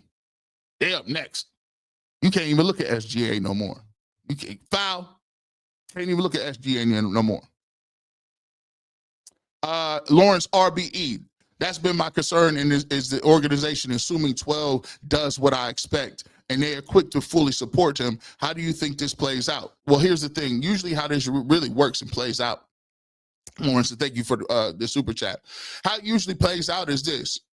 I believe that when you get franchise quarterbacks like Joe Burrow or other places like that, or LeBron James or different places and people, those quarterbacks, they transcend what a coach is. Let me give you an example. You can't teach Patrick Mahomes. Can't teach that. You can't teach Lamar Jackson. It just is. It's the way of it's just what it is. And there's been bad organizations that get good quarterbacks and it changes like that. And I think the thing that if you are a Shedeur Sanders fan and you want to see Shedeur Sanders play, you have to take solace in the fact that he'll get his opportunity, whether it's here, somewhere else. He'll get his opportunity. And when he does get his opportunity and he takes advantage of it, then the ball's out of their court. That's how it works with football. When you become the face of a franchise, it stops a lot of it. The articles stop. You know, instead of writing the bad articles, now they swim in to try to get the access. Instead of, you know, the head coach coming out saying different things, now he better switch his tone because he understands that his job is attached to the quarterback. You know, now when he's on every billboard, when the Browns are on 4:00 games or primetime games and everybody's talking about it, then that's why it hits different. Now the general manager and the coach serve at the pleasure of the franchise quarterback. That's why so many people like LeBron James but hate him at the same time, because they know that LeBron James chooses the head coach. LeBron James is going to talk about what free agency wants. LeBron James can say certain things in the media and you can't say nothing back. Y'all got to have closed doors meeting. This is why when people say people want you to stay humble, this goes along with that as well. If Shedeur Sanders gets if he's good and he becomes a franchise quarterback, what people don't realize is the reason why they're so standoffish and they got to put you through them hoops and do all this stuff and the pre-combine stuff and the interviews and all that. That ain't for the wins and losses. That's for seeing if you could play the game, their game. How much of a headache are you going to be? How many times you going to talk out of turn? You going to give our head coach fired? You going to put our GM on blast when we lose in the playoffs and we don't got receivers or the offensive line is bad? You see, that's what they're vetting out. They're not vetting out how many wins you're going to get. It's the collateral damage, and how are we going to give you the keys? We give you the keys. And when you give somebody the keys, that's to everything. The janitor's closet, the head coach, the owner. Because when you get them keys as a quarterback, Joe Burrow decides who gets contracts. Not the Brown family. Patrick Mahomes decides what receivers he wants. Josh Allen decides who the coordinator is going to be. Because at that point, it's one of 32 positions. And at that position at 32, whoop, it's you if you're the best 32, you're the best in the universe, bro. You can't teach that. When they get behind the helm, it's like fighting a gun. It's like driving a Gundam, a mobile suit. You can't teach a pilot how to do that. How did you shoot down that other mobile Gundam suit? It's just, it's attached to my brain. I got my own style. When that quarterback he could tell, Coach Stefanski can tell him everything he want to tell him. Up to when he says, hike. Then that's when the magic happens. When you say hike, you can't control nothing.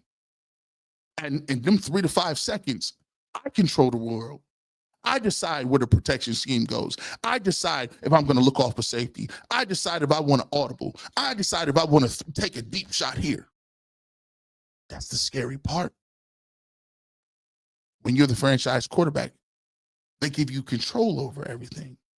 And control is the scariest thing to lose in the world. one of my fears is being paralyzed, where I can't control where I go, when I go to the bathroom, who needs to help me. I'm fiercely independent. Gotta think about it. You are very rich, and you're one of 32 coaches, and you're one of 32 NFL GMs, and you're one of 32 most powerful people as an owner in the NFL. It's kind of scary to hand over your whole organization to somebody who feels like he's one of the best 32 at doing it too, right? Who knows who he is, who knows what he wants, who has a way of thinking about how he wants to go about doing things. Because now it comes to trust. Do you trust him in them 3 to 5 seconds? But I will say, it's the only way you're going to win. And it's been proven. So you got to let go. Let God. I thought that was pretty dope. Okay, Okoro traded Lonzo Ball. Welcome to Cleveland. Hold on. You lying? Hold on. We're gonna have to stop this. Hold on. Let me look and see if this is real. Is this real? Somebody hit me up.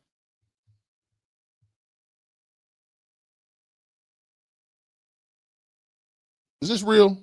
Somebody have this? Let me look at Twitter. Where Twitter at? I don't see it.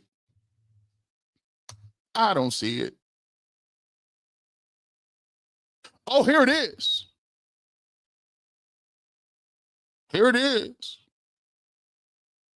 Wow, let's go ahead and break that news. Let me get this. Let me go ahead and let's go ahead and share my screen here. If you guys is hanging around here a little bit, hold on, let me share my screen. We appreciate you, Jeremy Long. Breaking news from Jeremy Long. Let me get this. Let me share my screen.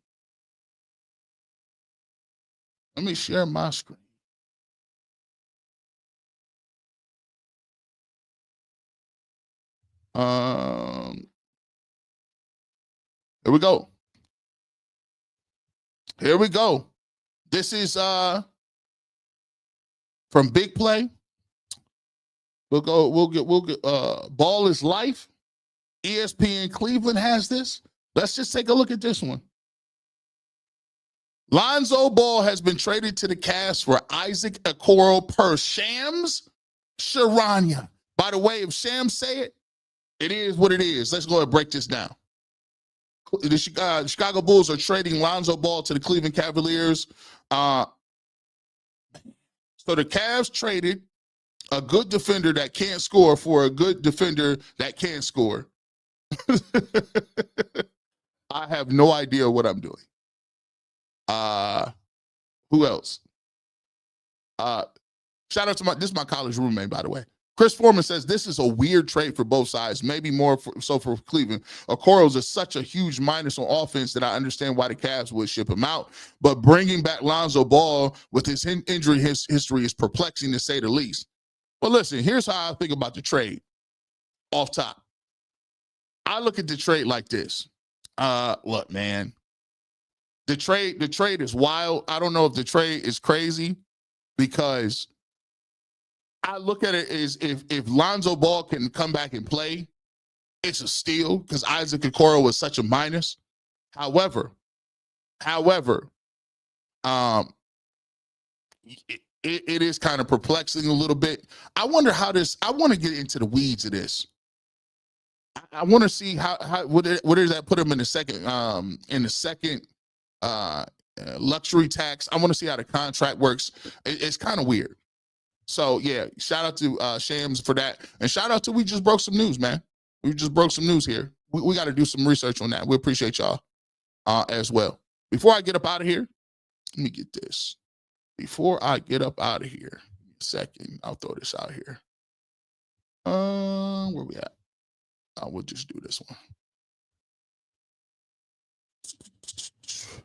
Man, I can't believe they done traded. They didn't trade. That's wild, man. That's crazy. Switch this. All right, let's hit this up.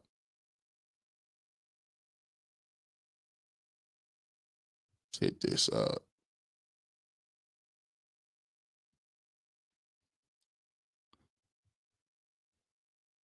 All right, hold on.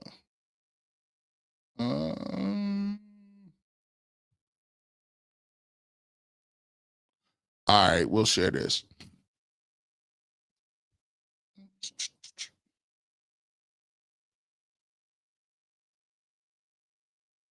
Here we go.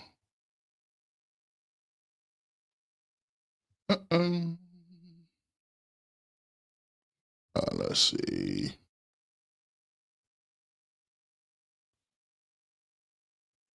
All right. Shout out to man, that's wild, man. That is crazy. Lonzo Ball. Lonzo Ball is now a Cavs. That is crazy. All right, let me throw this up here. We'll get up out of here. We appreciate you guys sitting around for me. Let's go ahead and share this.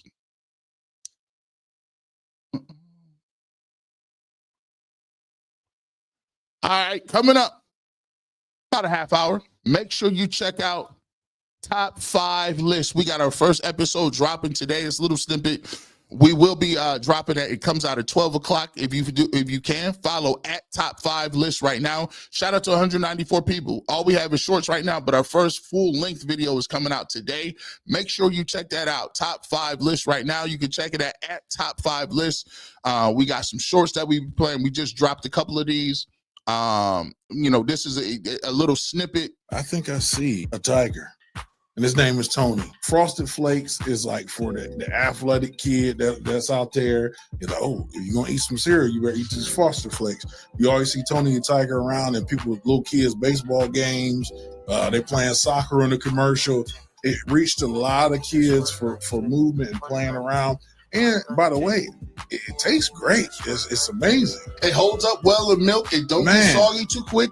Yeah. Do you remember when the cereals used to be coming in the mail? And they had the small little boxes, and they would come in a side box like a 3 to 6 pack. And they used to give you the staples, and then they give you, hey, we got this coming this fall. Man. Everything was predicated off the fall. Like you got new cereals, you got new cartoons on Saturday morning, you got new kids shows on TGIF. Back then, they had it laid out for you. So shout out to that. We got a joint coming up here. We got the top 5 today. We're going to do top 5 sitcoms. That part 1 is going to drop. So if you will, go ahead, hit that like button, hit that subscribe button. We appreciate you, man, as we always do. As we always say, you never know when G. Bush might show up radio, television, or internet. But if you want the fresh cut on sports or any other news content, you know where to come up. As always, have a great rest of your evening. And as I always say, go Browns.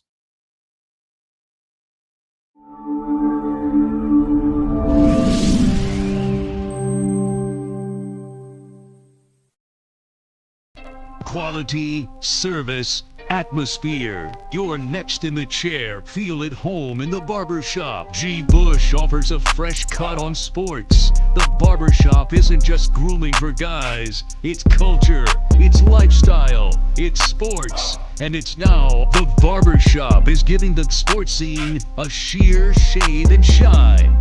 Join the makeover now. Follow Garrett Bush at GBush91 on Twitter.